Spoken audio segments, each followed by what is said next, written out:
my name is Rabia, and in this video I'll show you how to make sure you always place your material on your cutting mat in exactly the correct place for where Design Space will cut your image. Let's head over to Design Space. Once you are happy with your project and you're ready to make it, first make sure that your canvas is set to measure in inches. So to check this, you click on the hamburger menu in the top left and then select Settings. And then under Units, make sure that you have Imperial selected. Once you then click onto Make It and select On Mat, we're using the 12 by 12 inch. You'll notice that the numbers on the mat's screen are counting in inches, and these correspond exactly with the numbers on your mat and the size of the grid printed on your mat.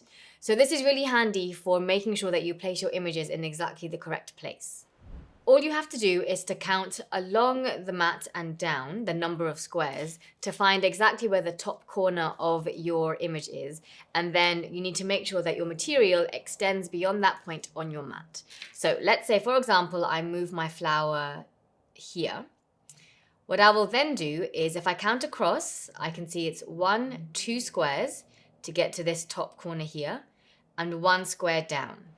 So if we take a look at the actual mat, I know I will need to count 2 squares along, 1 square down, and then this point here needs to be completely covered by my material. And this way I know that I've placed my material correctly on my mat for where the image is positioned in Design Space, and so it should cut perfectly. This method is also really handy for when you're using the foil transfer kit.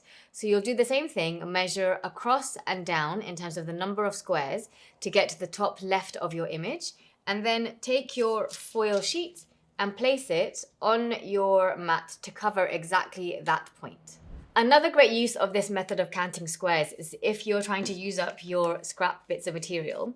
Once you've placed your images on the mat in Design Space, you can again just count the squares along and down to make sure that each piece of your cardstock is being placed exactly where you placed the image in Design Space.